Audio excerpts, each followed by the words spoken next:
+2 class बेटे हमने कल क्वेश्चन शुरू किया हुआ था कि संसदीय सरकार की विशेषताएं क्या है। हमने उसकी 5 विशेषताएं कर ली थी। आज है बेटा हमारा नया क्वेश्चन उसी लेसन का। भारतीय संसदीय सरकार के 6 दोषों का वर्णन करें। 6 defects of the Indian parliamentary democracy. सबसे पहले देखें बेटे, सबसे पहला जो दोष है ना भारत में जो संसदीय सरकार को है वो ये है कि संसदीय सरकार के लिए बेटा 2 पार्टियां ही होनी चाहिए, जिस तरह से इंग्लैंड में है। इंग्लैंड में द्विपार्टीय सिस्टम है, द्विदलीय प्रणाली है, लेकिन भारत में बहुदलीय प्रणाली है, मल्टी पार्टी सिस्टम है। तो वहाँ पे ही बच्चे संसदीय सरकार जो है वो सफल होती है जहाँ पर 2 पार्टियाँ हों।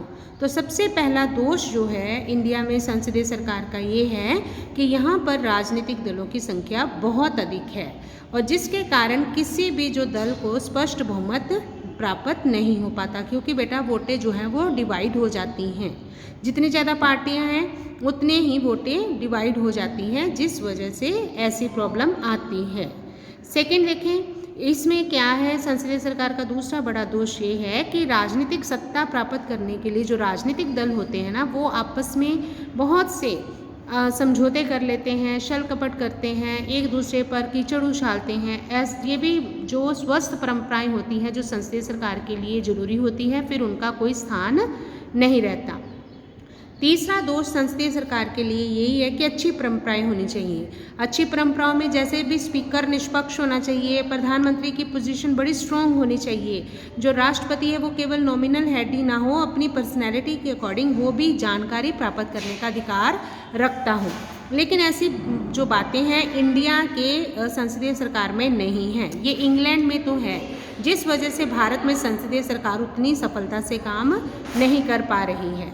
नेक्स्ट वही बात मैंने पहले भी बताई है कि बहुत सी पार्टियां हैं, तो बहुदलीय प्रणाली भी संसदीय सरकार के लिए एक बहुत बड़ा खतरा है, क्योंकि हमने संसदीय सरकार इंग्लैंड से अडॉप्ट करी है, लेकिन जितनी सफलता इंग्लैंड में मिली है ना उतनी सफलता भारत में संसदीय सरकार को नहीं मिली। उसका सिर्फ और सिर्फ बेटा एक ही कारण है, और वो ये कारण है कि जहाँ पर मल्टी पार्टी सिस्टम है। इसके अलावा बच्चे संसदीय सरकार में जनता जो है वो जागरूक होनी चाहिए, अवेयर होनी चाहिए, लेकिन ये बात भी इंडिया में नहीं है। चुनावों के समय लगभग बेटे 40% मतदाता ऐसे होते हैं जो चुनावों में भाग ही नहीं लेते। जन सहभागिता मतलब पीपल पार्टिसिपेशन का स्तर भी काफ़ी निम्न है, जिस वजह से संसदीय सरकार को सफलता नहीं मिल पाती। नेक्स्ट है, संसद के सदस्य और राज्य विधानमंडलों के सदस्य वैधानिक कार्यों में बहुत कम रुचि रखते हैं। देखिए बेटे, जब बैठकें होती हैं ना संसद की, तो बहुत से सदस्य उसमें प्रेजेंट ही नहीं होते, एब्सेंट होते हैं, जबकि उन्हें भी पता है कि अगर गणपूर्ति पूरी नहीं हुई तो संसद की बैठकें नहीं होंगी, लेकिन वो इस बात पे अपनी कोई रिस्पॉन्सिबिलिटी दिखाते ही नहीं और वो बैठकों में जाते ही नहीं हैं, जिसके कारण जो है कोई भी काम जो है वो समय पर पूरा नहीं हो पाता। तो बेटा ये था हमारा क्वेश्चन जो आज हमने किया है कि संसदीय सरकार जो है उसके दोष क्या हैं, उसकी कमियां क्या हैं, डिफेक्ट्स क्या हैं। तो ये 6 के 6 दोष है बेटा जो मैंने आपको कराए हैं। एक बार मैं फिर से रिपीट करा रही हूँ। सबसे पहले तो बहुत सी पार्टियां होना इसका बहुत बड़ा दोष है। दूसरा, उन पार्टियों के जो है नैतिक चरित्र में गिरावट होना भी, और तीसरा, अच्छी परंपराओं का अभाव होना, बहुदलीय प्रणाली होना, और चुनावों के समय लोगों द्वारा पीपल पार्टिसिपेशन बहुत कम होनी, और लास्ट पॉइंट है जो संसद के सदस्य और राज्य विधानमंडल के सदस्य हैं उनके द्वारा वैधानिक कार्यों में बहुत कम रुचि रखना।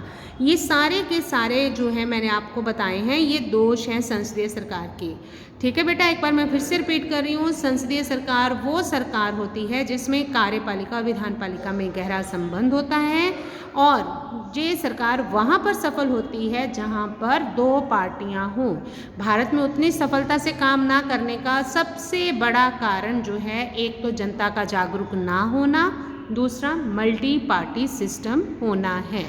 ओके बेटा।